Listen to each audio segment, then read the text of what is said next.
అన్నిటికన్నా ముఖ్యంగా section 238 BNS ఎందుకోసం అంటే పోక్సో కేసులో 20 సంవత్సరాల శిక్ష పడబోతున్న నేరం రుజువైతే 20 సంవత్సరాల శిక్ష పడబోతున్న ఒక నిందితుడు అతన్ని 9 రోజులుగా కాపాడినట్లుగా అనుమానం ఉన్నది కాబట్టి ఆయనే చెప్తున్నాడు, బండి సంజయ్ చెప్తున్నాడు, నాకు బెయిల్ కోసం వస్తుందని అనుకున్నా కానీ బెయిల్ రాలేదు, మా లీగల్ టీము వద్దంటున్నా, ఇంకా మళ్ళీ బెయిల్ వచ్చే అవకాశం ఉంది, వద్దంటున్నా, ఇక నేనే సరెండర్ చేస్తున్నా నా కొడుకునని ఆయన్నే అంటున్నాడు. కాబట్టి బండి సంజయ్ గారే ఒప్పుకుంటున్నారు, ఈ నిందితుడు ఎక్కడ ఉన్నాడో నాకు తెలుసు కాబట్టి నేను ఆయనను పోలీసుల ముందర నేను సరెండర్ చేసిన అంటున్నాడు. మరి ఆయనకు సరెండర్ చేసిన అంటే ఆయనకు అవగాహన ఉన్నట్టే కదా కొడుకు ఎక్కడున్నాడో. మరి ఒక తీవ్రమైన నేరంలో ఆరోపణలు ఎదుర్కొంటున్న ఒక నిందితుడు రకరకాల పోలీసు బృందాలు ఢిల్లీలో, కరీంనగర్లో, ఇంకా ఎక్కడెక్కడో, మంచిరేవులలో, కొంతసేపు రేవంత్ రెడ్డి మాటలు నమ్ముదాం ఒక్క నిమిషం, మంచిరేవులలో టెక్నో పార్క్ దగ్గర రాత్రింబవళ్ళు పహారా కాసి నహకాబందీలు నిర్వహిస్తున్న పోలీసులు నిర్వహిస్తుంటే కేంద్ర హోంశాఖ సహాయ మంత్రి, లక్షలాది సాయుధ దళాలకు బాసైన సహాయ మంత్రి ఒక్క నిందితుడిని చట్టం నుంచి దాచిపెడితే అది నేరం కాదా? పక్కా నేరం అంటుంది చట్టం. ఈ చట్టం నేను తీసుకురాలే, బీజేపీ వాళ్ళు తీసుకొచ్చారు. బిఎన్ఎస్ భారతీయ న్యాయ సంహిత అనే చట్టం తీసుకొచ్చింది బీజేపీ వాళ్ళు. ఆ బీజేపీ వాళ్ళు తీసుకొచ్చిన చట్టంలోనే సెక్షన్ 238 238 ప్రకారం 100% బండి సంజయ్ గారు నేరస్తులు అవుతారు. మరి ఎందుకు ఆయన పేరు పెట్టడం లేదు? ఆయనకు ఎందుకు నోటీస్ ఇవ్వడం లేదు? మీరు అన్నారుగా ఇంతకుముందే రేవంత్ రెడ్డి ప్రెస్ మీట్లో అన్నాడు, మేము నోటీసులు ఇచ్చి చేస్తున్నాం అన్నాడు. మరి ఇవ్వండి నోటీసు. మీరు ఆ రోజు చేయని నేరానికి కేటీఆర్ గారి బావమరిది అని చెప్పేసి వాళ్ళు ఏదో పండగ చేసుకుంటుంటే డ్రగ్స్ కేసు పెట్టి 100 మంది ఎక్సైజ్ పోలీసులను వాళ్ళ ఇంటికి పంపించి గందరగోళం చేసి చివరికి కొండను దొవ్వి ఎలకను పట్టిండ్రు. ఏం లేదు ఆడ, ఏమని ఉంటే జరిగేది కదా. ఇక్కడ ఏమి ఎఫ్ఐఆర్ లేదు, ఏమీ లేదు. అక్కడ ఒక పైసా ఒక ఏమంటారు, ఒక గ్రామ్ కూడా డ్రగ్ దొరకలేదు. అన్నీ అబద్ధాలే. మరి నిజంగా ఇక్కడైతే కుల్లా ఆయనే చెప్తున్నాడు, నేను దాచిపెట్టిన బంగి చెప్తున్నాను. దాని మీద మీరు అర్జెంటుగా సెక్షన్లు యాడ్ చేయాలి, బండి సంజయ్ గారికి నోటీస్ ఇవ్వాలి, ఇచ్చి ఆయన వాంగ్మూలం రికార్డ్ చేసి ఆయనను కూడా అరెస్ట్ చేయాలి. సంగప్పను కూడా అట్లనే చేయాలి, ఆయనను కూడా ఎగ్జామిన్ చేయండి. ఆయనకు ఇంటెన్షన్ ఉంది. అదేవిధంగా శ్రీరామ్ అనే వ్యక్తిని కూడా మీరు ఎగ్జామిన్ చేయాలి, అరెస్ట్ చేయాలి. అదేవిధంగా సంగప్ప గారికి, బండి సంజయ్ గారికి, రేవంత్ రెడ్డి గారికి, నరేంద్ర మోడీ గారికి, శ్రీరామ్కు వీళ్ళందరి మధ్యలో జరిగిన సంభాషణలు, ఈ సంభాషణల కాల్ డేటా రికార్డ్స్ అన్ని కూడా తీసుకురావాలి. రేవంత్ రెడ్డి గారు ఇలా మీరు ఓపెన్గా చెప్పాలి, మీ మధ్యన గౌరవ ప్రధానమంత్రి నరేంద్ర మోడీ మధ్యన 10వ తారీఖు నాడు పెరేడ్ గ్రౌండ్లో ఏం సంభాషణ జరిగింది? మోడీ గారు మిమ్మలను బండి సంజయ్ గారిని కాపాడమని చెప్పలేదా?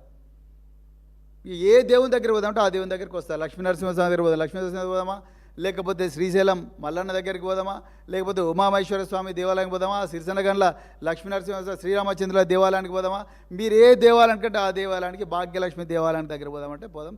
బండి సంజయ్ని తీసుకురండి, మీరు రండి, మేమందరం వస్తాం.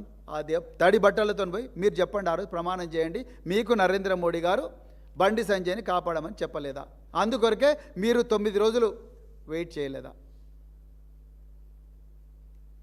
మీరు ఓపెన్గా బండి సంజయ్కి ఒక సిగ్నల్ ఇచ్చిండ్రు, అది వే టు న్యూస్ కాంక్లేవ్లో. ఏమని? నువ్వు సరెండర్ చేయి, వేరే మార్గం లేదంటే మరుసటి రోజే నాకాబందీ ఎస్ఎస్ రాజమౌళి కన్నా గొప్ప బాహుబలి టైప్ ఆఫ్ డ్రామా ఒకటి మంచిరేవుల పోలీస్ స్టేషన్ దగ్గర, మంచిరేవుల గ్రామం దగ్గర టెక్ పార్కో ఎకో పార్క్ ఉంది. ఆ ఎకో పార్క్ ఎదురుగా 8 గంటల 15 నిమిషాలకు యూనిఫామ్ వేసుకున్న పోలీసులు వస్తారు, బండి సాయి భగీరథ్. అది అట్టర్ ఫ్లాప్ అయిపోయింది ఆ డ్రామా. ఎందుకంటే ఇగో బండి సాయి భగీరథ్ మిమ్మల్ని అందరినీ కాదని నేనే మీకన్నా గొప్ప యాక్టర్ను నేనే బాబు అని చెప్పి వాళ్ళ 2 అడ్వకేట్లను తీసుకొని రాజులాగా నడుచుకుంటూ పోయిండు పేట్ బషీరాబాద్ పోలీస్ స్టేషన్కు. మళ్ళా ముఖ్యమంత్రి సిగ్గు లేకుండా ఇవాళ మీడియా ముందర చెప్తా ఉన్నారు. ఇది తెలంగాణ ప్రజలారా ఒకసారి గమనించండి, బండి సంజయ్ గారు తప్పకుండా చట్టం ముందర లొంగిపోవాల్సిందే, పోలీసుల ముందర లొంగిపోవాల్సిందే. ఈ పేట్ బషీరాబాద్ ఎఫ్ఐఆర్లో అక్యూజ్డ్ కాలంలో వారి పేరు కూడా తీసుకురావాల్సిందే.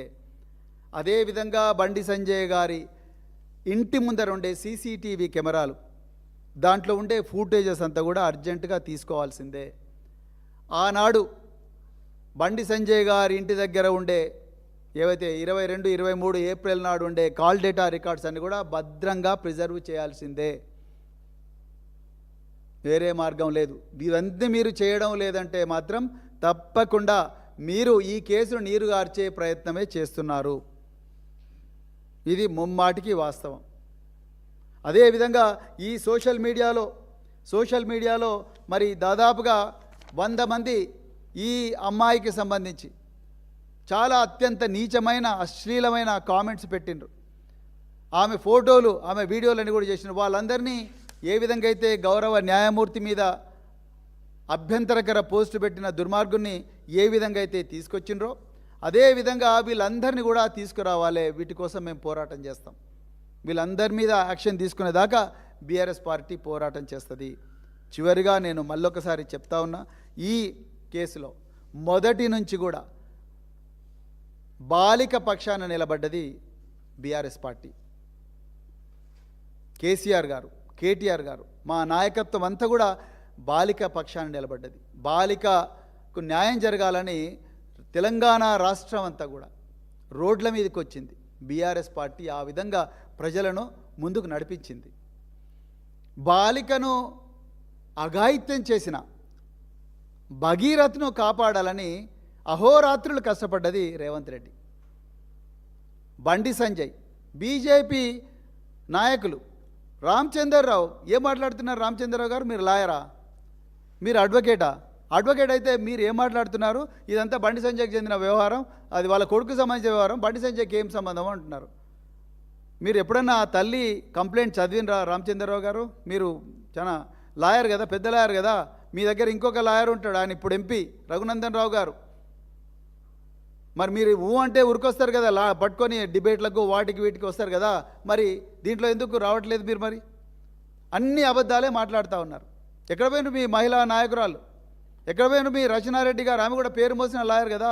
మాధవి లత, డికే అరుణ గారు, నిర్మలా సీతారామన్ గారు, స్మృతి ఇరానీ గారు, మీనాక్షి లేఖి గారు, వీళ్ళందరూ ఎక్కడ పోయినారు? ఎందుకు మాట్లాడతలేరు ఈ మైనర్ బాలిక మీద? ఎందుకు మాట్లాడడం లేదు?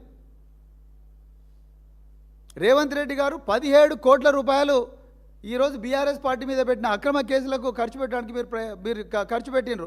అభిషేక్ మను సింఘ్ గారికి దాదాపుగా 7-8 కోట్లు ఇచ్చినట్టుగా తెలుస్తున్నది. మరి ఈ అమ్మాయి గురించి కనీసం ఒక 10 లక్షలు, 20 లక్షలు, కోటి రూపాయలు పెట్టలేరా? ఇవాళ వచ్చి ప్రెస్ ముందర అన్ని అబద్ధాలు మాట్లాడుతూ ఉన్నారు. మళ్ళీ మీరు రాజకీయాల గురించి మాట్లాడతారు, మీరు కేటీఆర్ గురించి మాట్లాడతారు, లేకపోతే కేసీఆర్ గురించి మాట్లాడతారు. ఏ మాత్రం అర్హత లేదు. తెలంగాణ ప్రజలారా, ఈ రాష్ట్ర ముఖ్యమంత్రి, ఈ హోంమంత్రి ఉన్నంత వరకు మహిళలకు భద్రత లేదు, మైనర్ బాలికలకు భద్రత లేదు. అందుకొరకే ఒళ్ళంతా కళ్ళు పెట్టుకొని నిరంతరం అప్రమత్తంగా ఉండాలి. మరి ముఖ్యంగా ఈ పేట్ బషీరాబాద్ కేసులో ప్రతిరోజు కూడా మనం గమనిస్తూ ఉండాలి. రేవంత్ రెడ్డి గారు ఎన్ని కామెంట్లు చేసినా, ఎన్ని అబద్ధాలను ప్రజల లోపలికి సర్క్యులేట్ చేయాలని చూసినా కూడా మనం ఒళ్ళంతా కళ్ళు పెట్టుకొని నిరంతరం అప్రమత్తంగా ఉండి ఈ అమ్మాయికి న్యాయం జరిగేదాకా, ఈ కేసులో ఫాస్ట్ ట్రాక్ కోర్టు వెలిసేదాకా, ఫాస్ట్ ట్రాక్ కోర్టులో నిందితుడికి శిక్ష పడేదాకా, అదేవిధంగా ఈ కేసులో సహనిందితులుగా ఉన్న బండి సంజయ్ గారు, సంగప్ప గారు, ఇంకా శ్రీరాము, ఇంకెవరైనా ఉంటే వాళ్ళందరినీ మీద కూడా చట్టపరమైన చర్యలు తీసుకునేదాకా మనం ఎవ్వరం కూడా పోరాటం విశ్రమించకూడదని చెప్తూ మరొకసారి ఈ అవకాశం ఇచ్చిన మీడియా మిత్రులందరికీ కూడా హృదయపూర్వక ధన్యవాదాలు చెప్తూ జై తెలంగాణ, జై కేసీఆర్.